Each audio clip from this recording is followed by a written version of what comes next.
This story actually happened to my boyfriend when he was about 16 years old. And he was on holiday with his family. His mum, his dad, and his sister Denise. His sister would have been 18 at the time. And they were on holiday in Anglesey in the caravan. Now, they come from North Wales anyway, so Anglesey's really just down the road for them. Anyway, it was the last day of the holiday. They were leaving. And they'd hitched the caravan up and they were driving down the dual carriageway back to Mould, where they lived. And on the way there, sort of halfway between Mould and Anglesey, Mike noticed his auntie and uncle in their car driving in the opposite direction. And he mentioned this to his parents, and they thought it was a bit strange because their relations all live in Mould. And they couldn't understand why they were driving to Anglesey. So they pulled the caravan over into a lay-by to see if the car would actually turn round and come back to follow them. Which it did, and the auntie and uncle came out of the car and they had some bad news because Denise, Mike's sister at the time, was seeing a guy, and he had actually been in an accident that day and he'd been killed. And so they drove back home. Obviously, Denise was in hysterics and everything. They got back home and they started to unpack the caravan. And one of the things they noticed was in Denise's makeup box that she'd had with her all day, all the time that they'd been on holiday, in fact. Nobody had touched it apart from Denise. Nobody had knocked it to the floor. Nobody had done anything to it. Inside it was a mirror, which had cracked from top to bottom. And when they finally got into the house, they noticed that the kitchen clock had stopped dead on 11 o'clock, which was exactly the time that her boyfriend was killed.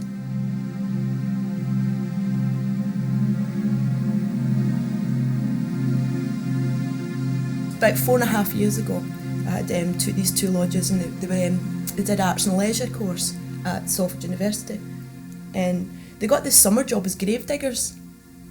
And it was really controversial because they were digging up this really ancient graveyard that people in Manchester didn't want them to dig up, and they built all these high walls up round it, and what they were doing was removing coffins to put elsewhere. So it was all these banners and they were getting like things thrown at them trying to go into it, and it was under police escort and things. And they said like a couple of times they'd got some coffins out that were lead coffins, people were frightened of worms and things, and body snatchers. And they'd also like tipped a couple of coffins over with somebody still in it, with the shredded clothes, like the clothes and the hair still there as well. But they brought this coffin handle back, this really ancient brass coffin handle. And I put it below the sink in the kitchen. This was about 4.5 years ago. I brought you a present back from our job. And I was talking to my boyfriend the other day about it. And I says, that coffin handle. I says, polish it up, it looked good, I could do something with it. Can't find it, don't know where it is. And I never moved it from below the sink.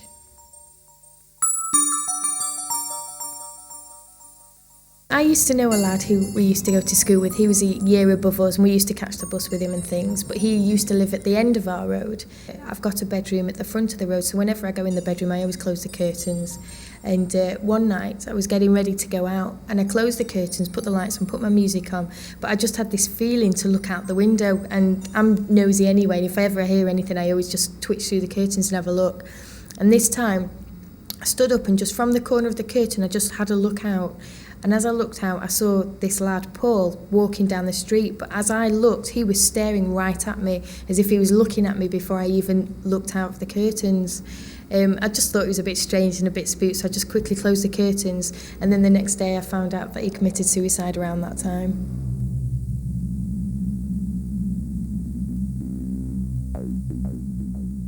My dad's Lithuanian, and he's very national, and it's like a scout group that we used to always go to as children, and it's mixed scouts, it's boys and girls, it's Lithuanian scouts, and we used to always go to camp in Altrincham, and I was about 15, 16, and at the time you think, there's lads in the other camp. We had separate camps, but they were just through the woods from each other. So me and my sisters, there's three of us, the three sisters used to meet up with these four lads from the other camp, and we sneaked in all this illegal beer, which we weren't allowed to have, and we thought, right, dead late at night, the adults don't know, we'll go down to an old rifle range. They do a crossbow shooting and archery practice.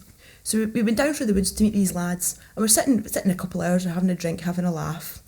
And one of the lads, he was actually, his mother, he was half Lithuanian and half Mexican. He says, I need to go for a pee. He says, I've too much drink, I'm going off for a pee. Back in a minute. We'd never thought of it. Another 7 of us sitting there, quite a thing, drinking. So about 10, 15 minutes later, we're thinking, where is he? And my sister looked up, and he was sitting up on the rifle range table. But he had this huge big sombrero hat on. He looked for all the world like one of those cowboy movies where, the Mexican sits there with his head down and all you can see is a sombrero, and he had his legs up on the table. And she says, oh, I tell you what, she says, we'll tie his laces together so that when he stands up, he'll fall off the table. So she goes over, puts her hand to his feet. Through his feet, he put his head up and he just smiled at us. And the 7 of us all saw it. The other lad come back and we ran off. We just ran screaming, thought, So was it a drunk, we all had this hallucination together? Mass hysteria, we imagined it, but the 7 of us kind of imagined it together. And the next day, in the cold light of day, we were saying we did see it, and every one of us saw exactly the same thing.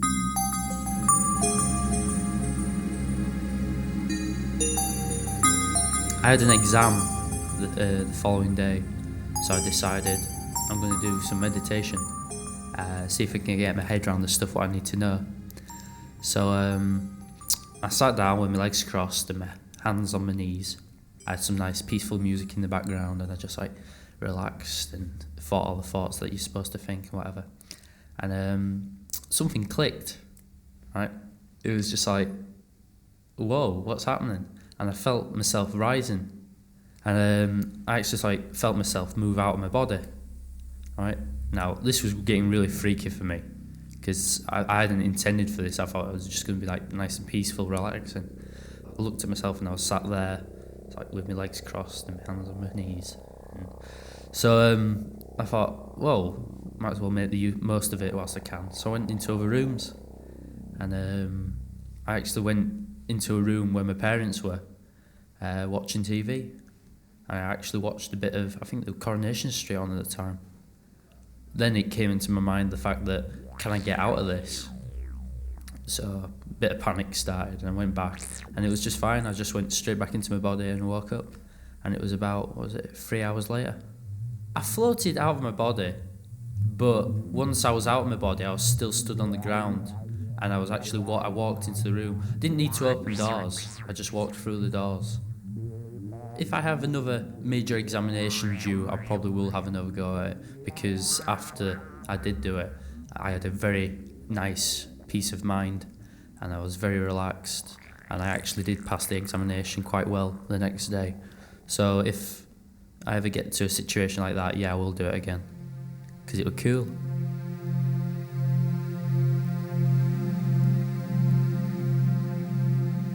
I used to live in this house at the top of a cobbled street called Havelock Street in Thornton, which is near Bradford. I must have been about 4 years old when I was stood at the top of the landing, and I took one step off and I seemed to float right down to the bottom.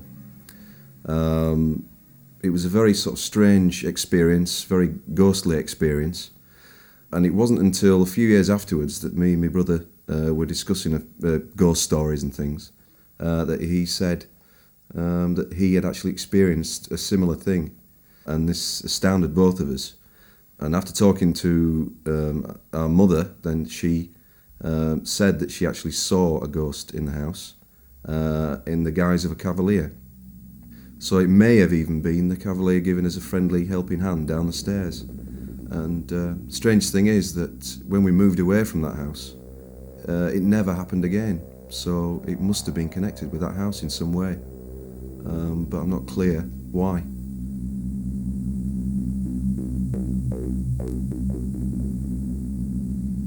A particular thing that frightened me some years back when my little boy was about 2.5, 3 years old, he developed what was classed as night terrors. He would wake up in the night or appear to be awake. His eyes would be open, but they would be sort of glazed and, not fully awake. And he would come downstairs looking for me.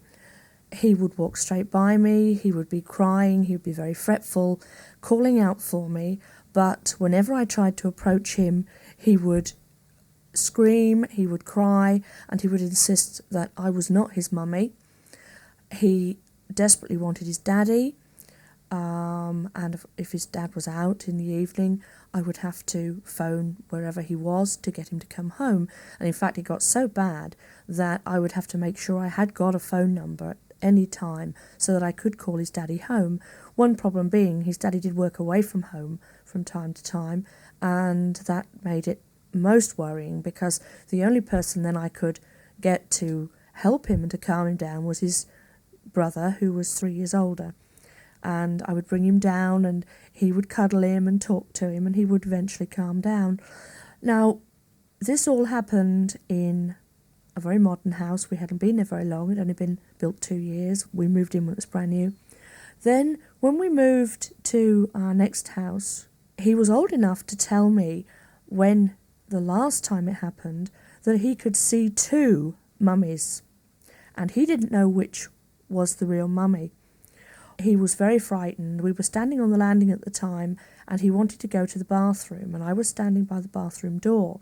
But the other mummy was apparently standing on the landing and he said that she looked like a witch. Now that frightened me very, very much. But after speaking to the doctor about it and reading up on it in books, it does seem quite a common occurrence in little ones. Possibly an overactive mind, but at that age I think that would be a little hard to explain.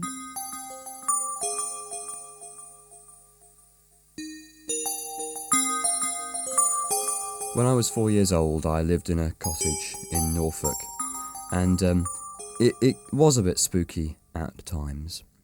One of the things I remember quite vividly still was this nightmare, I suppose you could call it. I think it only happened once. I was dreaming, I suppose, face down against a pillow, and all of a sudden this disembodied head appeared before me. It was a man's head, quite large. In actual fact, it was more of the size of and shape of a pumpkin, a large pumpkin. He had black hair, and basically was lit. The background was dark, so that it just seemed that his head was floating. Now, he was saying something. I don't know whether he actually spoke words. It was almost like he was a demon. He spoke with sort of like a demon tongue. And I got the gist of what he was saying. The only way I can describe it was that he was slagging off my mother. And that frightened me very, very much. I was 4 years old. I ran down the stairs, and I remember meeting my mother at the bottom of the stairs, and she said, what's wrong? And there was no way that I could have possibly begun to explain to her what I had seen and heard. Now, I don't know how I could have possibly come up with that. I don't think I could have seen anything on the television which would have suggested that to me. I did have a vivid imagination when I was young, but even so, at 4 years old, I think that's very, very strange, to put that down just to imagination.